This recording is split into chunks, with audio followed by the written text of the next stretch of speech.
Welcome to Tales of Fae and Folk, and another episode of Ghosts and Folk. This time we are going to look at strange tales from some of London's magnificent theatres. And with all that energy, no wonder these buildings have gathered their ghosts.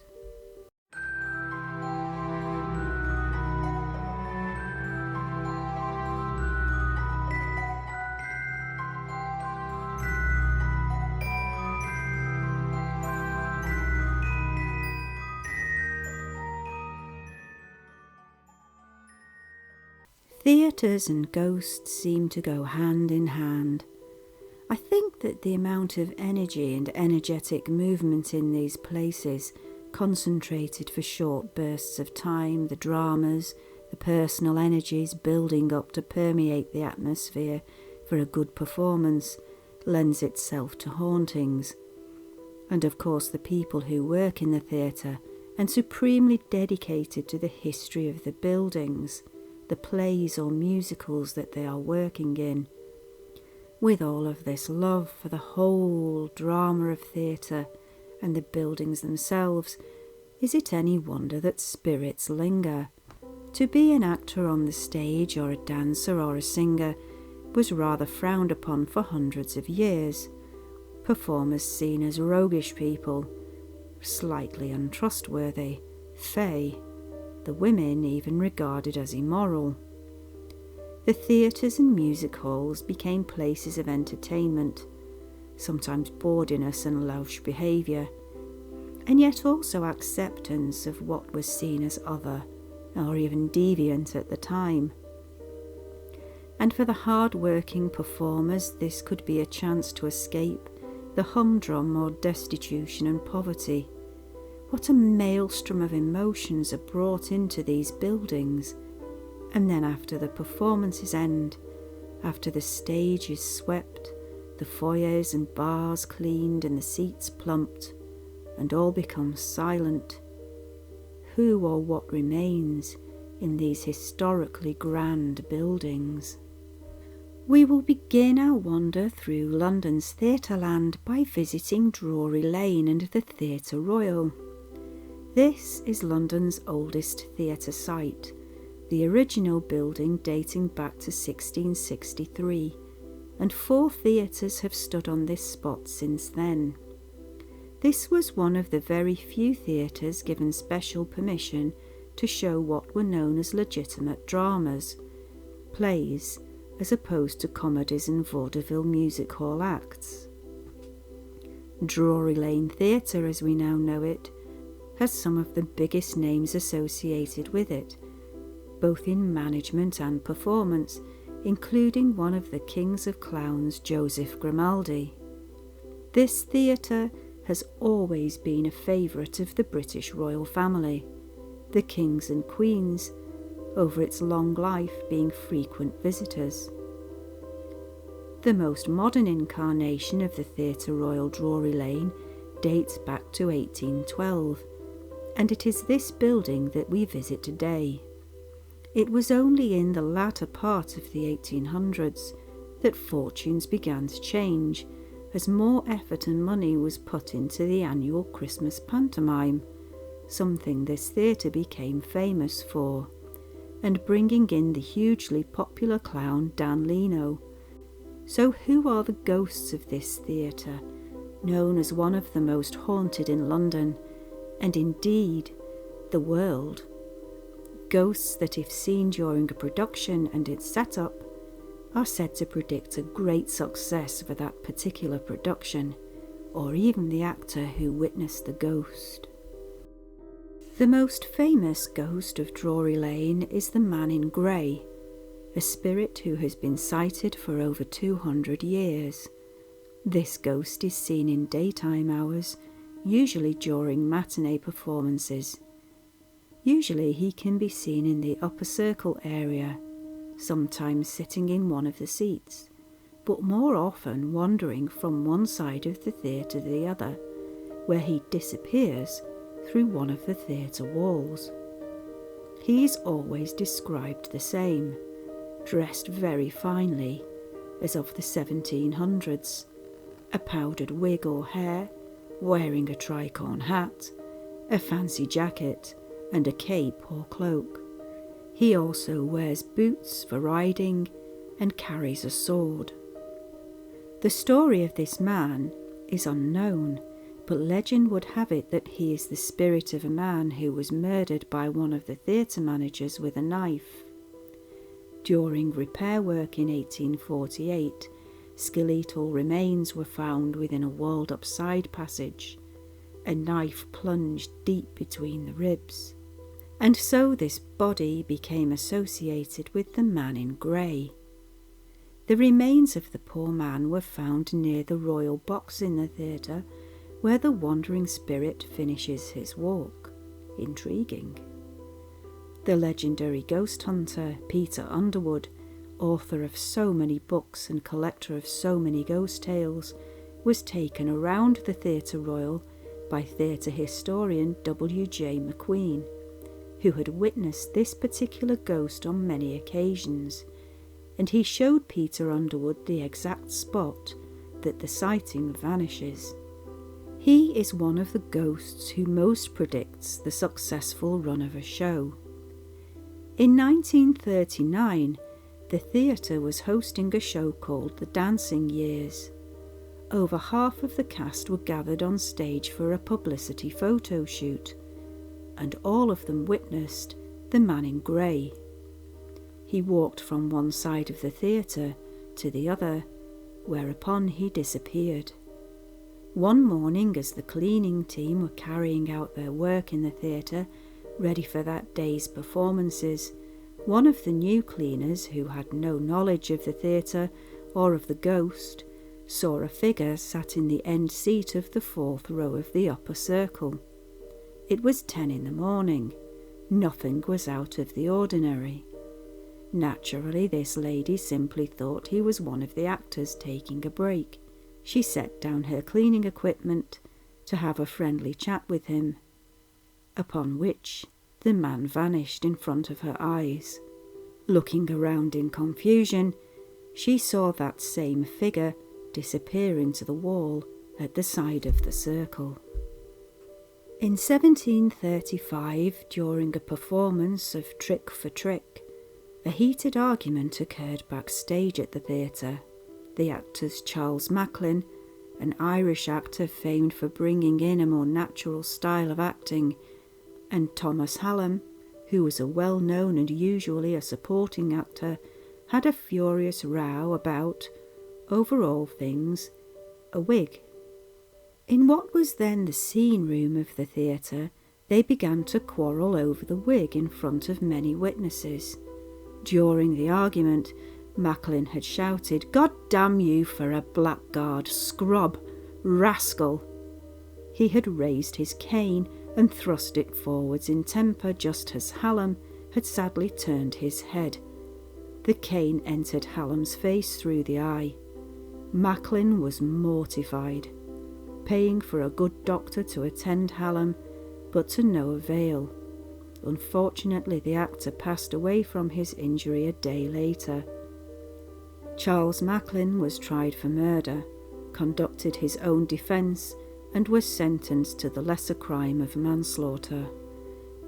The punishment for manslaughter at the time was to be branded on the hand with a letter M, but there is no record of this ever being carried out in court records. His reputation never recovered, though. There were even riots of theatre patrons and clients who demanded that he be fired over time.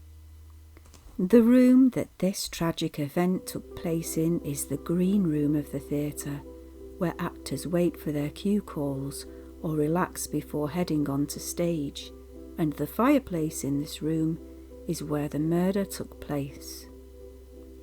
Macklin's ghost has been seen near the orchestra pit, a thin-faced spectre, ugly and heavily lined. Maybe it is his guilt that keeps him tied to this place. The magnificent Dan Leno, the famed clown and pantomime dame, and also Stanley Lupino another time, witnessed this frightening ghost. Both sightings occurred in what was Macklin's regular dressing room backstage. The comedy actor and clown of the theatre of the late 1700s, Joseph Grimaldi, also haunts Drury Lane. Grimaldi was the pioneer of the clowning world, the first one to white his face and add colourful makeup, a look that is still so common today. Every year on the first Sunday in February, clowns from all over the world attend a memorial service to Grimaldi at Holy Trinity Church in the borough of Hackney. All are dressed in their respective clown costumes. This groundbreaking comedian, father of clowns, is still supporting performers to this day. Many times actors, actresses, singers and dancers who are nervous have felt the spirit of Grimaldi kindly guide them around the stage, helping them with their performances. Naturally, such a comedic character has a mischievous side to him too, though. Grimaldi's ghost has been known to kick ushers, actors and stage managers in the pants. A curious and quite gruesome request by Grimaldi upon his death was that his head be severed from his body by his daughter Margaret and placed inside his coffin. Naturally and completely understandably, she could not bring herself to do this, but instead hired a surgeon to do the strange deed. Margaret complied by the will of her father by touching the knife used as the act was carried out. This weird act may be the reason why the floating face of Grimaldi, with no body, is also seen at the Theatre Royal, floating around in the wings. Another clown and pantomime favourite, the brilliant Dan Leno, who died tragically young, a super talented and kind man whose star shone brightly and burned out too soon, also haunts the theatre he loved. As with many clowns, his comedy hid a tragic later life of mental distress and depression, and yet during his short life he helped many struggling actors by setting up charities to further his help. The comedy actor Stanley Lupino witnessed the ghost of Leno in his dressing room. A brilliant clog dancer in his life, Dan Leno's tapping clogs can often be heard in the theatre, still practising in his dressing room. The scent of lavender is smelled as well as he wanders around the theatre. Leno used to douse himself in this scent as he suffered from horrendously embarrassing incontinence. Actors and staff sometimes have a clear waft of lavender passing by and feel an atmosphere of deep encouragement. In 1981, the theatre was hosting the Pirates of Penzance. Its stage manager was a Nick Bromley. As he stood in the wings one evening, he was pushed violently from behind. Confused and furious, he spun round to chastise who had done this, and he found nobody there. During the performance the following night, one of the female actors was stood in this same place, and invisible hands pulled her wig behind her. She too spun round quickly and found the wings to be completely empty. In 2014, during the performance of Charlie and the Chocolate Factory, the spirits of the Drury Lane Theatre Royal were recorded. The actor Clive Carter was in his dressing room preparing his makeup for the night's performance. Another actor dropped by and greeted him. As they were chatting, the television in the room changed channels. They had been talking about the theatre's ghosts when it happened. They stopped, and it flicked back to the original channel. They continued talking, and the channel changed once more. And the weird thing was, this was a very old TV set, with no remote control facility at all. To this very day, the ghosts of the Theatre Royal Drury Lane continue to intrigue us all. Next we head to the Adelphi Theatre, which can be found in the city of Westminster on the Strand, and it is known today as a home for many musical theatre productions. It was founded in 1806, and the current building is the fourth incarnation of the theatre on the same site. In 1968, the building came under threat during the proposed redevelopment of the whole Covent Garden area, along with the Garrick Theatre, the Vaudeville, the Lyceum and the Duchess.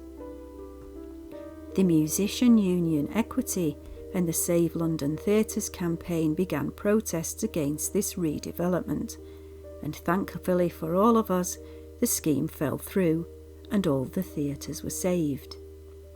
Today, the Adelphi is part owned by musical theatre impresario Andrew Lloyd Webber, so no wonder it is the home of so many musical theatre productions. There are two ghosts at the Adelphi.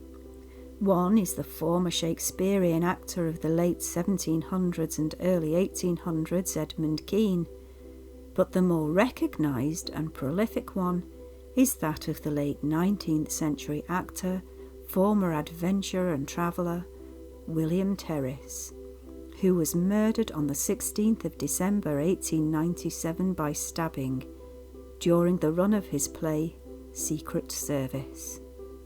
Terriss was a hugely well-respected actor, imposing and distinguished, and on meeting the actress Jessie Millward, the couple became known in theatreland as the perfect romantic leads in current melodramas. Another member of the acting company, Richard Archer Prince, who over time had become more and more disgruntled and mentally unstable with depression, considering himself a greater actor than he actually was as well, had been befriended by Terriss. Terriss, a kind man by nature, had tried to help the struggling alcoholic actor by finding the young man work in the various productions that he was involved in. During a run of the play called Harbour Lights, in which Prince had been given a minor role, it came to Terriss's notice that Prince had been disrespecting him verbally to other cast members. Terriss was furious, and he had no option but to have Prince fired from the play. However, even this did not stop Terriss trying to help Prince financially. He would send him money to live on via the Actors' Benevolent Fund, and he still tried to get his former friend work. Sadly though, Prince's dependence on alcohol and his mental state were deteriorating further and further, and before long he was unemployable and completely destitute. It was recorded that on the 13th of December Prince was thrown out of the foyer of the Vaudeville Theatre, where he had tried to gain free admission as a former actor. Prince, in his madness, was convinced that Terriss was actively working to stop him from getting any work. The day after, the 14th of December, he and Terriss were witnessed arguing in Terriss's dressing room at the Adelphi. On the 16th of December, Prince, in a desperate state now, begged for some money at the Benevolent Fund office, but was told that they could not give him any that day. Prince crossed the street and hid in the shadows of a doorway near the Adelphi stage door and waited for Terriss. As Terriss entered the theatre, using his private entrance also used by royals visiting for performances, this can still be found on Maiden Lane, Prince struck. He rushed across the street, stabbing Terriss in the back, the side and the chest, with a butcher's knife that he had bought that day. As he was arrested, he raved that he had had to do it. Terriss had stopped him getting work for years. Terriss, who had collapsed in the stage door, passed away 20 minutes later in the arms of his love, Jessie Millward, to whom he spoke his final promise, that he would come back.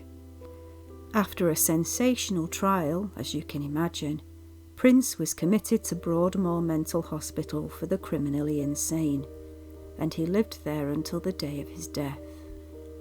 It wasn't long after the death of Terriss that strange things started to happen.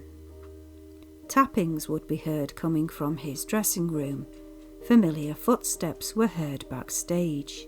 The feeling of some invisible presence, especially near his and Jessie's dressing rooms, and orbs of glowing light would drift around the private areas of the theatre.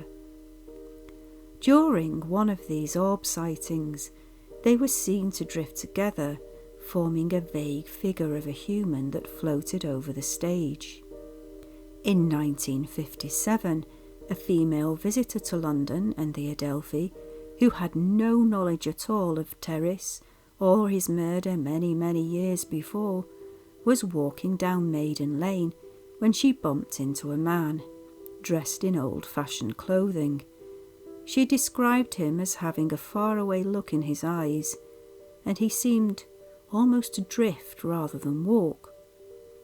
As he reached the private entrance of the Adelphi, used by Terriss, and the place of the attack and his death, the figure disappeared before her eyes. There are many actors and crew also who have witnessed the spirit of Terriss. Lighting and props have been known to be interfered with. He has been seen around the box office and also front of house. In 1950, one member of staff at the theatre encountered the ghost in one of the corridors. On being shown photographs of the old actors of the Adelphi Theatre, she recognised William Terriss immediately as the man she had bumped into. The most complex and probably most famous sighting of Terriss at the theatre was in 1928. June Tripp, a very popular musical comedy actress of the era, was performing in a long run of her show at the Adelphi. She was in the leading lady dressing room relaxing after that day's matinee, preparing to take a nap before the evening show. As she rested, the couch she was lying on began to shudder, as if kicked from underneath. A green glowing light then appeared in front of her dressing table. She was terrified, as you can imagine.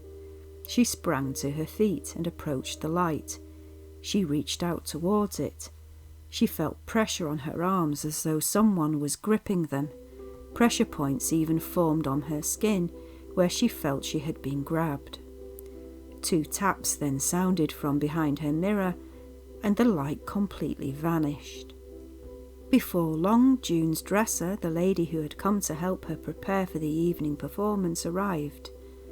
June explained the strange occurrence, and her dresser then told June that she too had experienced unnerving things in that particular room, and she too had heard tapping on the door, always when June went on stage.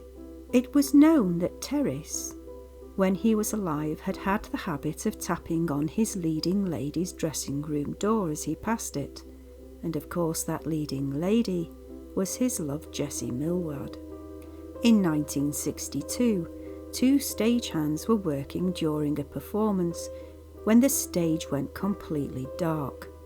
The 2 men swore that they saw strange glowing green lights hovering nearby. One felt extremely cold. Both felt that someone invisible was with them, a feeling of dire oppression.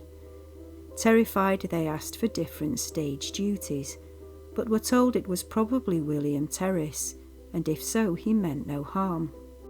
Another place that William Terriss has been seen is at Covent Garden Underground Station, although this building was not there in Terriss's era, but one of his favourite bakeries was.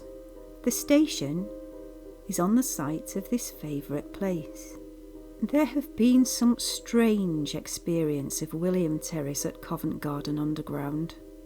A travelling ticket inspector, Mr. Jack Hayden, told a tale of meeting Terriss many times. The first time was on a Christmas Eve in the late 1950s. The inspector had reluctantly become used to seeing this figure, who always appeared around the same time of the night.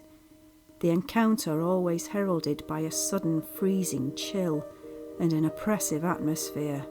Over time, though, his feelings softened to a sort of friendship to this ghostly figure. He would try to speak to the distinguished-looking man, but the man never replied. He only gestured with his hands. The ghost, he said, would always make some sort of sound or movement to let him know that he was around, such as rattling the doors, opening them slightly. Often Mr. Hayden would look up and see him standing there, leaning on the wall, and then he would walk away down the emergency exit stairs. The man always looked the same, very smart, in an old-fashioned grey suit, Homburg hat and gloves. Dressed this way, the ticket inspector had originally presumed that he must have come from a performance at the nearby opera house at Covent Garden. With the first encounter, Mr. Hayden had been working late and was in the workers' mess room relaxing. He had heard the door handle rattle. He looked up and saw a strange man. His instinct kicked in, presuming that this man was a lost customer of the Underground Railway. He tried to direct him to the lift or down the stairs and find a way to get out. But the eerie Victorian-looking man vanished. Hayden was utterly perplexed. 3 days later, he was on another late shift at the station when he and Rose Ring, one of the station women, heard a cry. Another of their fellow station workers, a porter named Victor Locker, rushed into the room and collapsed onto the floor in a faint. When the man finally came round, he explained he had seen a ghost looking at Hayden through the door. When asked to describe the strange figure, the description was exactly the same as the man that Jack Hayden had seen regularly, but had told no one about. Some time later, both men were shown photos of the actor William Terriss, and both identified him independently as the grey-suited man. No one can explain why William Terriss haunts Covent Garden Underground Station. It is a much later building, but does it look the same to him as it does to us now? Does it look as it did in his era, maybe? And maybe in his era, Jack Hayden was the ghost. The Duke of York's Theatre, formerly known as the Trafalgar, is another in London's West End district, based on St. Martin's Lane in the city of Westminster. This theatre is another that still to this day has some of the most supreme actors and performers gracing its stage. It was built in 1892, specifically for the actor Gilbert and Sullivan operetta singer and comedy performer Frank Wyatt, and his wife, the actress and operetta performer Violette Melnotte. Both became the theatre managers of the Duke of York's and impresarios of various other theatres. This well-respected and successful couple were hugely successful in their careers, and after the passing of Wyatt, Violette continued to manage the Duke of York's herself until not long before her death in 1935. It is the spirit of Violette who haunts the theatre that she so loved. She haunts what was her personal box in the theatre, her presence being felt and heard. She is also known to frequent the theatre's green room. One relative of Wyatt and Melnotte recorded a sighting that they had heard of that happened in what is known as the Ambassador Room. This cleaner had gone to work, taking her little granddaughter with her. The granddaughter was 6 years old. The child was allowed to play in this Ambassador Room area while Grandma was carrying on cleaning in the other rooms. The little girl noticed that there was a woman walking into the room and she was wearing a tiara. This grand lady asked the child what she was doing. The strange lady then walked out of the room through another door. The little girl's grandma came back into the Ambassador Room to check on her granddaughter. Through the door the ghost had used to walk into the room, and she also saw the stately lady as she was leaving. She asked the girl what the lady looked like, and the child described Violette Melnotte perfectly. The two of them followed the route the ghost had left by, but they found nobody. A very strange occurrence happened to the late great English character actress and comedienne Dame Thora Hird. Thora was a hugely popular British star of stage, film and television in an illustrious career spanning from 1931 to 2003. The strangeness happened when she was a younger actress, first appearing at the Embassy and then moving on to the Duke of York's in 1949 in a production of The Queen Came By, and it was about a piece of costume. This piece of clothing was a beautiful bolero-style jacket. This had the strange reputation among some of the actresses of being haunted, and many would not even touch the jacket, let alone wear it. It was an original Victorian jacket. The Embassy and the Duke of York's had gathered over the years items of costume from all places. Some were actual historical pieces, and that included this velvet bolero jacket. In the play, Thora was acting the role of a seamstress, and one of the Embassy costumiers had set aside the jacket for her as it was a perfect fit. As the performances carried on, though, this jacket seemed to get tighter and tighter, first under the arms, but then proceeding to tighten over Thora's chest. She kept quiet about this strangeness at first, though, but it became so uncomfortable, she eventually asked the costume department to let the jacket out a little. The tightening continued, and now the little brooch that she wore as part of the costume began to feel as though it was stabbing her in her throat. It was round about now that the play moved from the Embassy to the Duke of York's, and Thora and the jacket went with the production.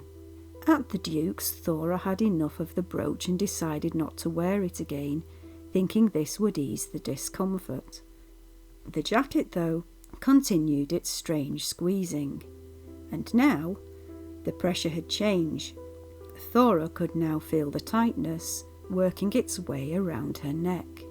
Thora's understudy, Erica Foyle, who Thora knew to have a psychic gift, wore the jacket one night that Thora could not perform in the play, and she too felt the tightness. That night, she saw the vision of a young woman who looked like an older teenager wearing the jacket in her bathroom mirror. On discussing this weirdness, that Thora up to that point had not even mentioned to Erica, the stage manager of the theatre, Marjorie Page, tried on the same jacket. She too felt the pressure on her neck.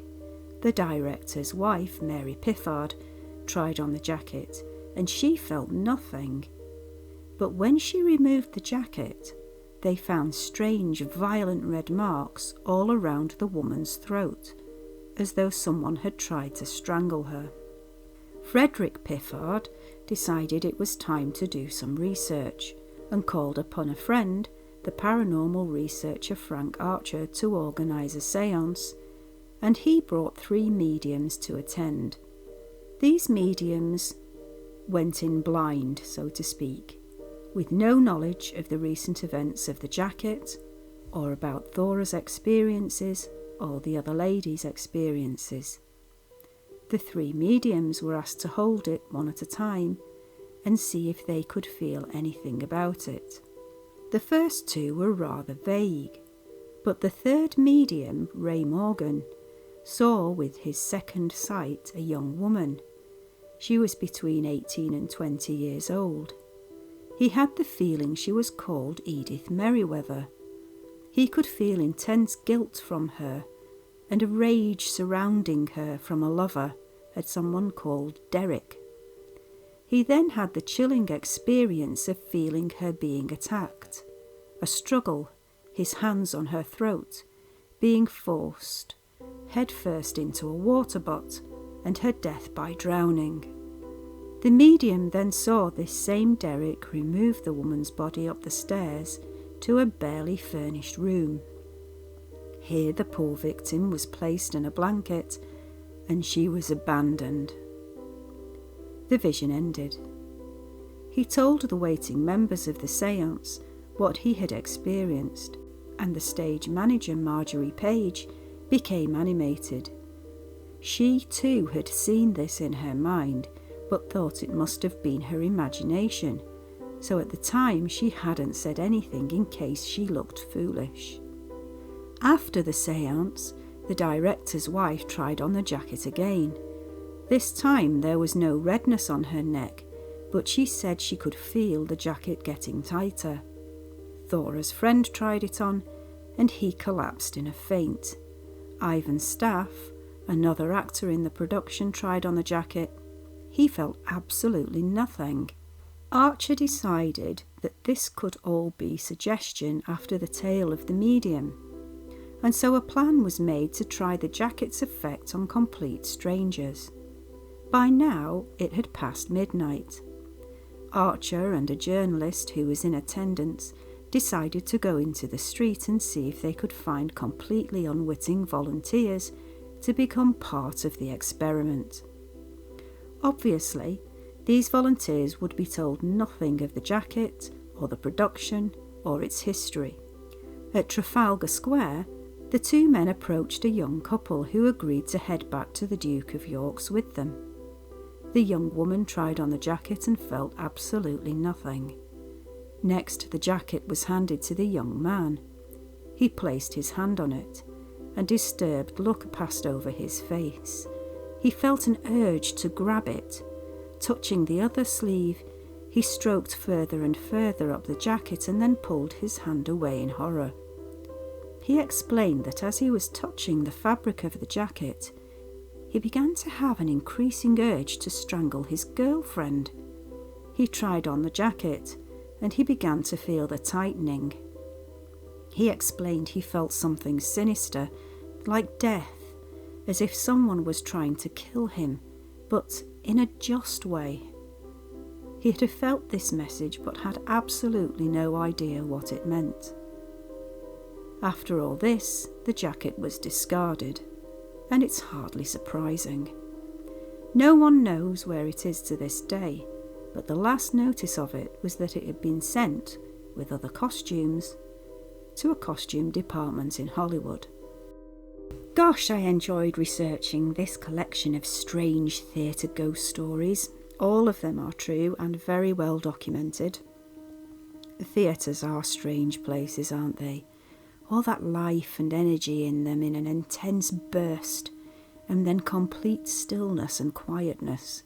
The people who work in these places gain such love for some of them, and it's no surprise that the spirits are attracted to the energy. It is a fascinating subject indeed, and one I will return to again. Friends, I hope you have enjoyed this time's telling of tales of ghosts and folk. So until next time, dear friends, take care. Brightest of blessings, and remember, don't play with the fairy folk or the ghosts, or you may end up in one of my folk tales yourself.